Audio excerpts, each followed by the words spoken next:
The head of NATO has called for UN inspectors to be given urgent access to a Ukrainian nuclear power plant being held by Russian forces.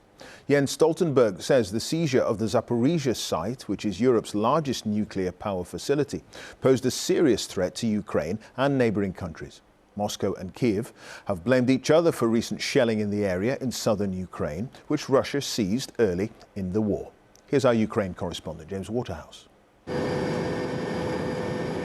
Ukraine's vast, rich landscape, full of produce, industry, but still under threat.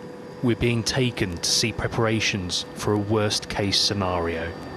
If you want to get anywhere quickly these days, this is how you do it. We are travelling very low to stay out of range of Russian missiles and aircraft.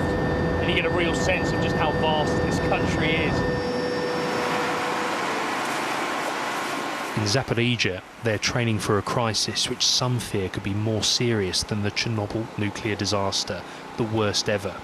The region's power plant further south has been under Russian control since early March, and officials say the situation is approaching critical. It's changed dramatically. And of course we are concerned. That's why we are here. That's why we created this group. That's why we are involved in everyday communication with this. It's impossible to ensure the safety of the nuclear power plant while the Russian occupying forces are there. This is the key concern that we all need to clearly understand. There are growing concerns that Russia has been using it as a military base. The city of Enerhodar, where the plant is, has seen recent heavy shelling. Both Ukraine and Russia blame each other. Elena has just escaped from there with her children and just wanted to get out. There has been many more explosions and it became much more dangerous to stay there.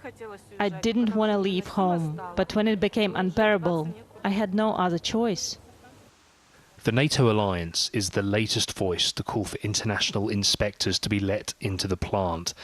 With Ukraine unable to force the Russians out, it's instead preparing for the worst, if it happens. James Waterhouse, BBC News in Zaporizhzhia.